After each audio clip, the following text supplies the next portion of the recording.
Space doesn't care if you're desperate. It is cold, empty, and perfectly willing to watch you die. When the sovereign fleet pinned us against the dead sector, jumping into the cursed dark was suicide. We didn't know we weren't jumping into a graveyard. We were kicking in a sleeping giant's front door. The main console vomited a shower of blue sparks. Copper and melting plastic filled the cockpit with a bitter, choking smoke. Cole ripped his hands back from the controls, coughing as a secondary explosion rattled the deck plates beneath his boots.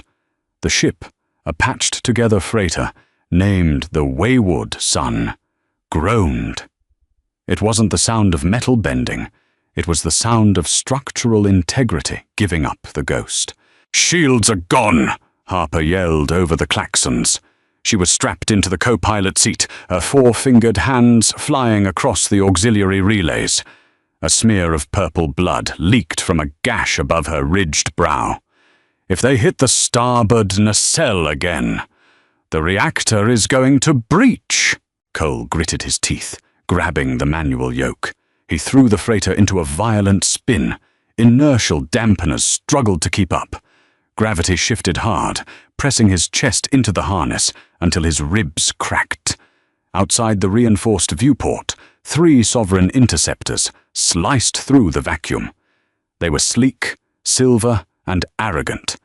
Weapons of a flawless empire that didn't tolerate refugees, deserters, or anything that didn't bow. "I need maneuverability, Harper," Cole barked, his voice ragged.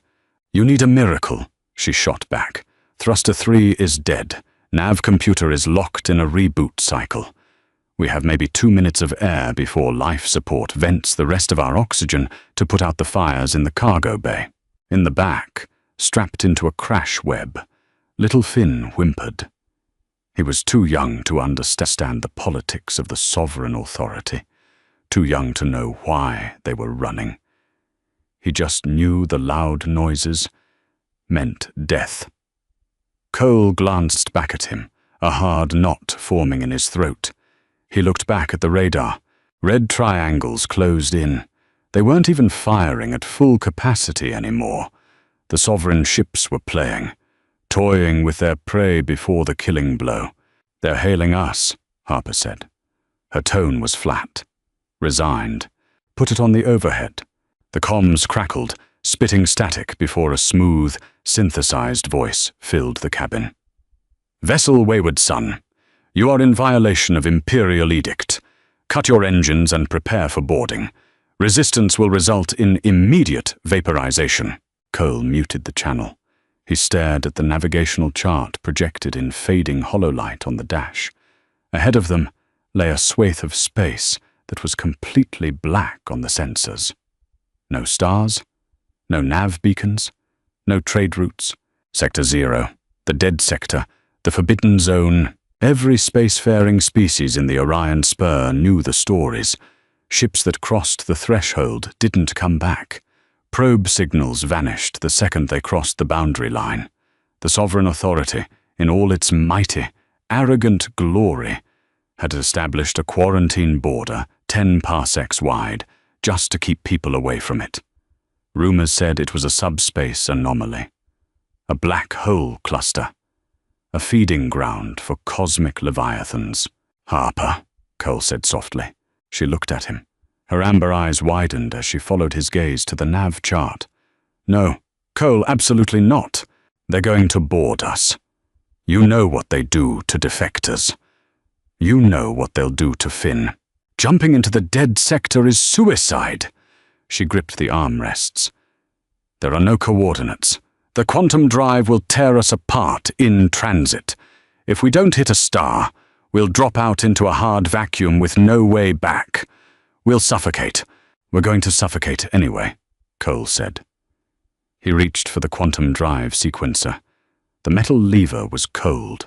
"I'd rather take my chances with the ghosts than the sovereign firing squad." A plasma bolt clipped their rear engine. The Wayward Sun violently bucked. Alarm switched from a steady pulse to a frantic, continuous shriek. "Warning! Catastrophic hull failure imminent, the ship's automated voice stated cheerfully. Do it, Harper gasped, coughing through the smoke. Just do it! Cole didn't hesitate. He bypassed the safety locks. He didn't wait for the computer to calculate a safe entry vector. He grabbed the heavy throttle and shoved it all the way forward. The quantum drive spun up with a sound like a screaming banshee. The viewport turned blinding white. The Sovereign interceptors vanished. Space ripped open, swallowed the battered freighter, and snapped shut behind them. Then, there was nothing but a crushing, agonizing pressure. Cole felt his organs compress. Blood vessels in his eyes popped. He heard Finn cry out in the back before the pressure peaked, squeezing the air from his lungs. The ship shuddered, metal shrieking under forces it was never built to withstand. Cole blacked out. The cold woke him. It was a deep, biting chill that seeped through his heavy flight jacket and settled into his bones. Cole gasped, his breath pluming in the dark cabin. The emergency lighting cast a weak, sickly red glow over the instruments. The console was dead. The hum of the quantum drive was gone. "Harper?" Cole croaked. His throat felt like sandpaper. A groan answered him from the co-pilot seat. Harper unbuckled her harness and slumped forward, rubbing her temples. "I'm alive. Barely. Check the kit." Cole twisted around. Finn was shivering in the crash web, but his chest was rising and falling. "He's okay." Passed out. Cole unclipped himself and floated slightly. Artificial gravity was failing. He pulled himself back down and hit the manual override for the viewport shutters. Heavy blast shields retracted with a grinding screech, revealing the void outside. Cole braced himself for an asteroid field, a blinding nebula, or the terrifying pull of a singularity. He expected the horrors the Sovereign Authority had used to frighten children for centuries. He didn't expect this. "Harper," Cole whispered. "Look." She leaned over the console, wiping frozen blood from her eye. Her breath hitched. Space here wasn't dead. It was awake. The star system before them was entirely encased in a sprawling, skeletal framework of metal. It was a megastructure on a scale Cole couldn't comprehend. Trillions of tons of iron, titanium, and carbon fiber wove a massive, incomplete cage around a yellow sun. Massive solar mirrors the size of continents angled to catch the light, and the ships, thousands of them, moved in rigid, organized transit lanes. They weren't elegant. They weren't sleek or painted with the polished silver of the Sovereign fleet.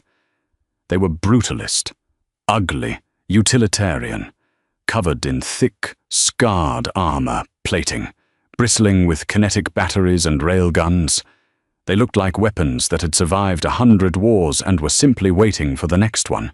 "This isn't a graveyard," Harper said, her voice trembling. "This is a fortress." "Who built this?" Cole muttered, sliding into his seat and desperately flicking switches. He needed sensors. He needed to know what they had just stumbled into.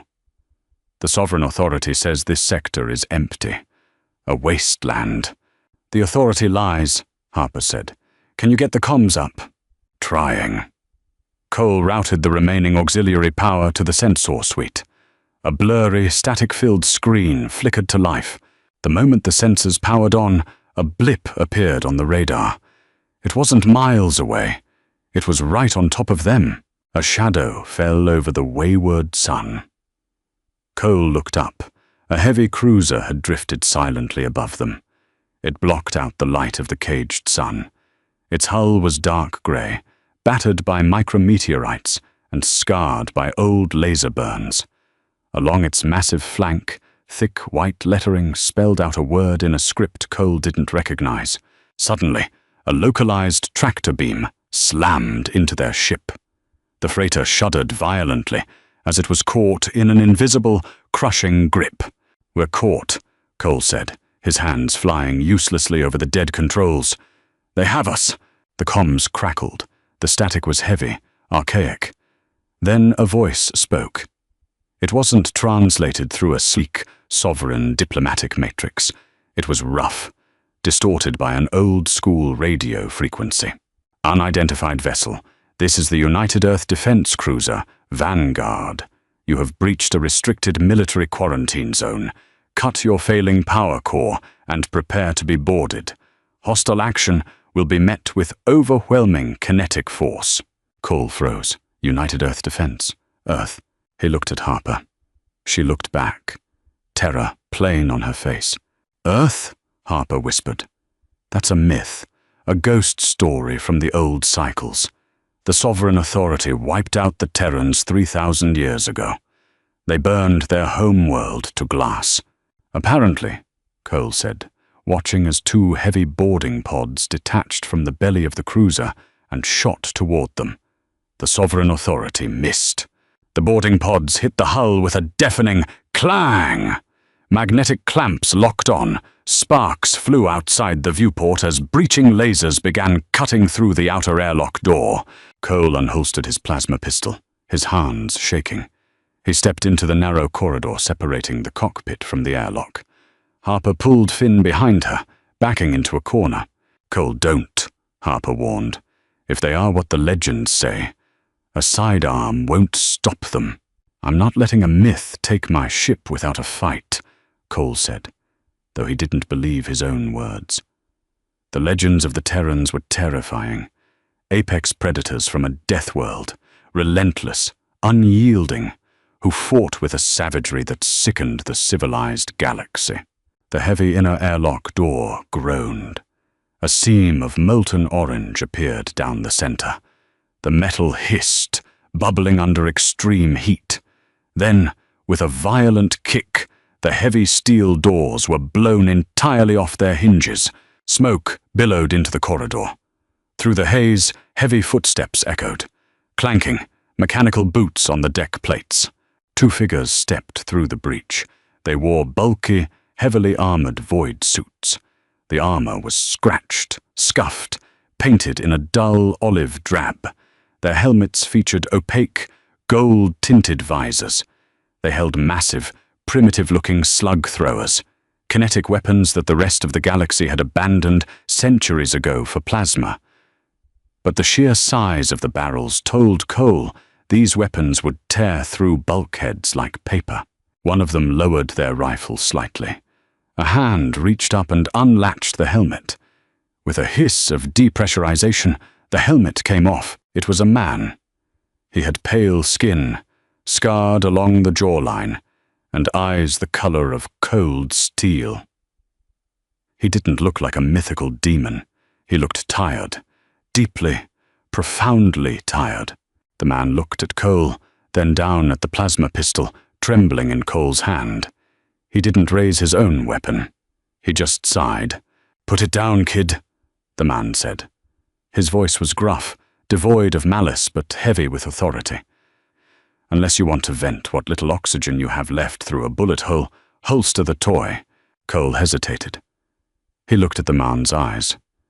There was no arrogance there, none of the cold superiority he was used to seeing from the Sovereign Guard. Just a hardened, cynical practicality. Cole lowered the gun. "Who are you?" Cole asked, his voice tight. The man tapped the faded insignia on his chest plate, a stylized globe wrapped in a shield. "I'm Wyatt, UED Border Patrol. Now who the hell are you? And why is there a Sovereign tracker pinging off your hull?" Wyatt glanced past Cole, spotting Harper and the shivering child in the corner. His hardened expression softened, just for a fraction of a second. "You running?" "Yes," Cole said. Wyatt grunted. He reached for a comms unit on his shoulder. "Control, this is Team Alpha. We have 3 refugees, non-hostile. Vessel is scrap, requesting medical and a tow to Outpost Delta." He looked back at Cole. "You're lucky you crossed the line when you did. 10 more minutes and your reactors would have turned you into stardust. The Sovereign fleet is right behind us," Cole warned, stepping forward. "They were hunting us. They'll follow our quantum wake." Wyatt let out a low, humorless chuckle. He strapped his helmet back on, the gold visor reflecting the flashing emergency lights of Cole's dying ship. "Let them," Wyatt's voice crackled through the suit speakers. "We've been waiting 3,000 years for someone to knock." The hangar bay of the Vanguard smelled of ozone, burnt grease, and stale coffee. It wasn't the sterile, perfumed air of sovereign military vessels. It was the scent of a machine that had been running too hard for too long. Cole stepped off the ramp of the wayward Sun, carrying Finn against his chest. Harper leaned heavily on his shoulder, favoring her uninjured leg. Around them, humanity moved with a synchronized, chaotic rhythm. Men and women in stained coveralls shouted over the screech of power tools. Sparks cascaded from a gantry where welders patched armor plates the size of houses. Nobody stopped to stare at the aliens. Nobody panicked. They were just another piece of salvage hauled in from the dark. A medic met them at the base of the ramp. She didn't wear a crisp white uniform, just heavy cargo pants and a t-shirt stained with something Cole hoped wasn't blood. Her name tag read, Evans. "Put the kid on the gurney," Evans ordered, shining a harsh penlight into Finn's eyes. She didn't wait for permission. She moved with practiced, blunt efficiency. "Oxygen deprivation, mild hypothermia. He'll live. Let me see the head wound on your friend." Harper flinched as Evans peeled back the makeshift bandage. The medic grunted, pulling a heavy metallic device from her kit. It looked like a staple gun. "Bioadhesive staples," Evans said, noticing Harper's terrified expression. "It's going to sting. Hold still." Click-clack, click-clack, Harper hissed, her claws biting into Cole's jacket. But the bleeding stopped instantly. There was no elegant dermal regenerator, just crude, brutal effectiveness. It was exactly like the ship they were standing in. Wyatt walked up, his helmet tucked under one massive arm. He handed Cole a dented thermos. "Drink. It's hot." Cole took it.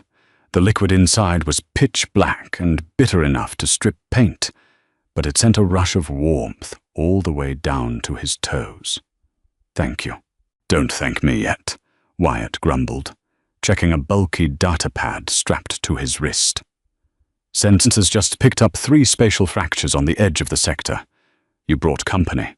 Cole's blood ran cold. "The Sovereign Authority. They tracked our quantum wake. Yeah, we figured they would." Wyatt didn't look worried. He looked bored. "Captain wants you on the bridge. He wants to know what kind of firepower we're looking at." Cole followed Wyatt through the bowels of the Vanguard.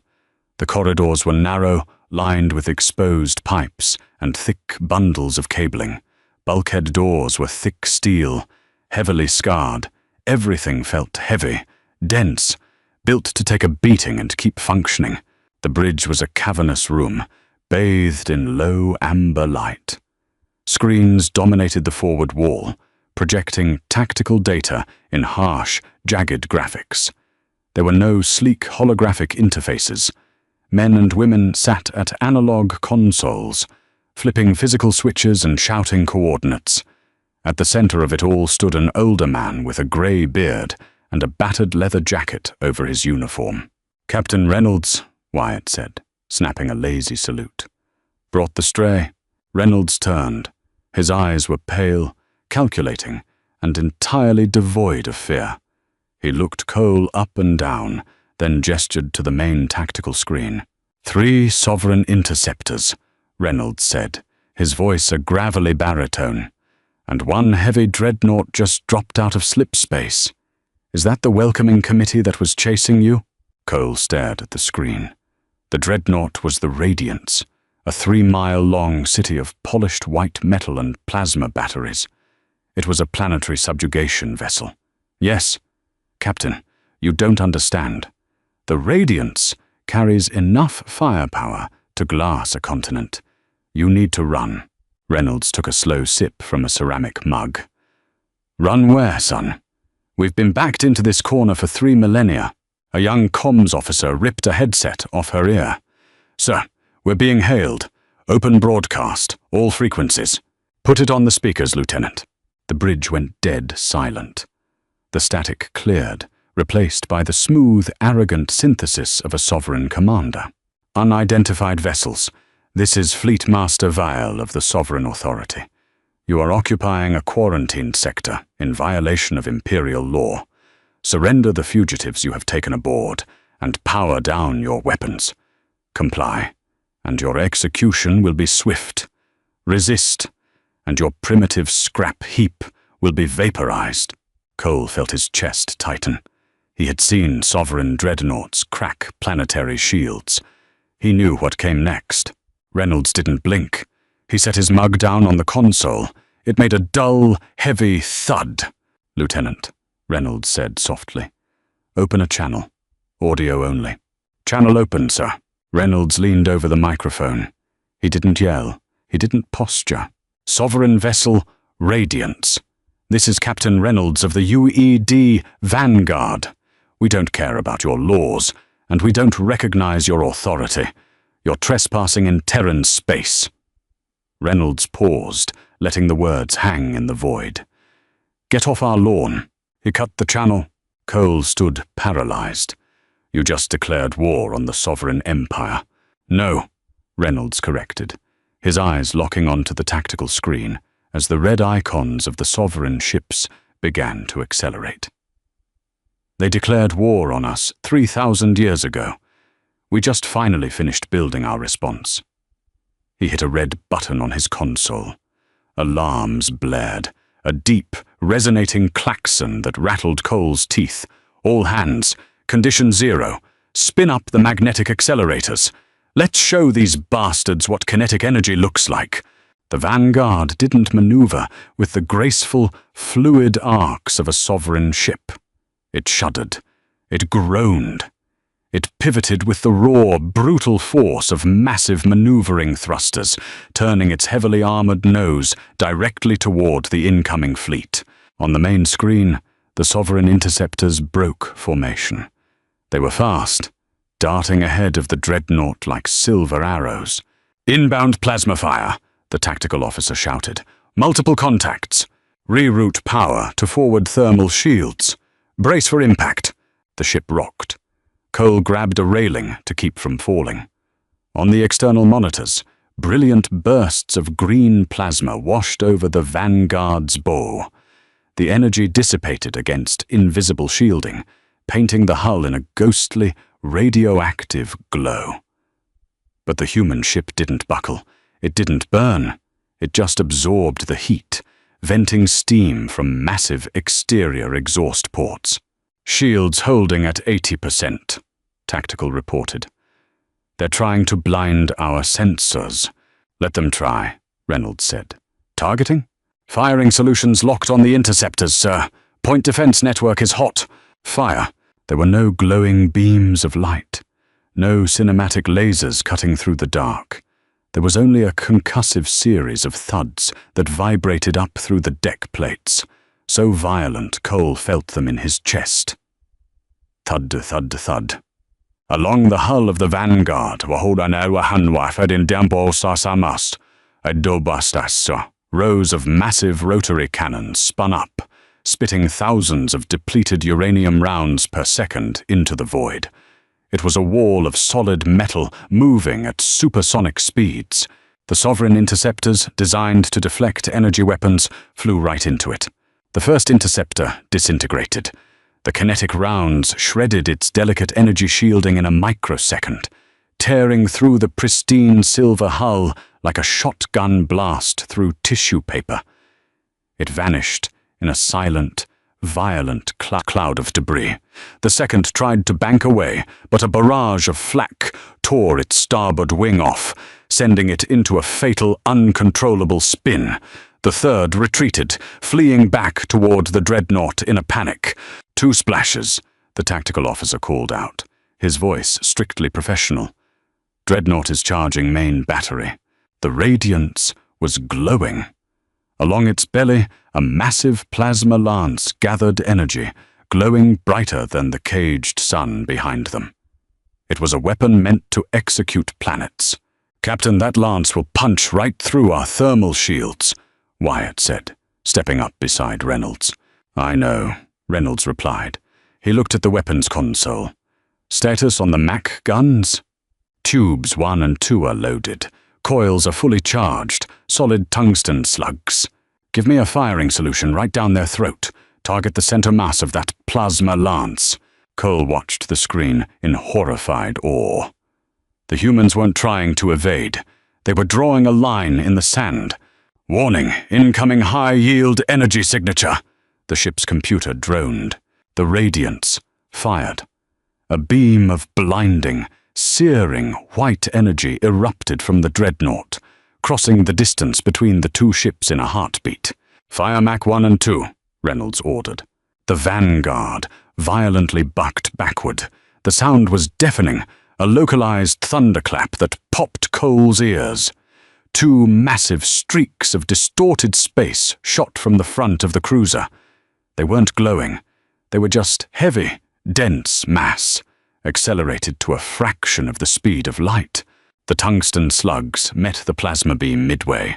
The sheer kinetic force punched through the energy stream, parting it like a stone thrown into a river. The plasma splashed harmlessly off into the void, missing the Vanguard entirely. But the tungsten slugs kept going. They struck the radiance. There was no explosion at first. The sovereign dreadnought simply shuddered. Then its elegant, flawless hull warped. The kinetic impact transferred millions of megatons of force directly into the ship's superstructure. The radiance crumpled inward, its spine snapping under the impossible pressure. Bulkheads shattered. Decks collapsed. A second later, the ship's reactor containment failed. A massive sphere of blue fire bloomed in the darkness, expanding silently before collapsing back in on itself, leaving nothing but a sprawling field of twisted, molten slag. The bridge of the Vanguard was dead quiet. Nobody cheered. Nobody celebrated. They just stared at the wreckage. Cole let go of the railing, his legs trembling. He looked at Captain Reynolds. The old man was already turning back to his coffee mug, taking a slow sip. "Scratch one, dreadnought," Reynolds muttered. "Comms. Get Fleet Command on the horn. Tell them the quarantine has been breached." "Yes, sir." Cole slowly walked up to Wyatt. The big human was leaning against a console, watching the debris field cool on the monitors. "You just destroyed a sovereign dreadnought," Cole whispered, his mind failing to grasp the reality of it. "With chunks of metal, Sir Isaac Newton is the deadliest son of a bitch in space," Wyatt said with a smirk. "They forgot that. We didn't. They're going to come for you. The whole empire. They'll send thousands of ships." Wyatt turned to Cole, his grey eyes hard and unyielding. "Kid, look out that window." Cole looked past the tactical screens, through the reinforced viewport. Beyond the Vanguard, the massive Dyson cage surrounding the star was coming alive. Millions of thrusters flared. Hundreds of thousands of brutalist grey warships were pulling out of their docks, breaking formation and pointing their bows toward the sector boundary. "They thought they trapped us in here," Wyatt said softly, a dark, terrifying promise in his voice. "They didn't. They just gave us 3,000 years to build a bigger gun." Cole realized then that the galaxy wasn't going to end. It was just going to change management. The sovereign authority had spent centuries building a gilded empire on the backs of the terrified and the weak. But in the dark, in the cold, humanity had simply built a sledgehammer. And now, the sledgehammer was falling. If you enjoyed this descent into the Forbidden Zone and want more gritty, HFY sci-fi stories where humanity shows the galaxy, why you never back an apex predator into a corner, hit that like button, subscribe to the channel, and ring the bell so you never miss a new transmission. Drop a comment below. How would you have reacted if you saw the Terran fleet waking up? Share this video with a fellow sci-fi fan, and until next time, keep your eyes on the stars.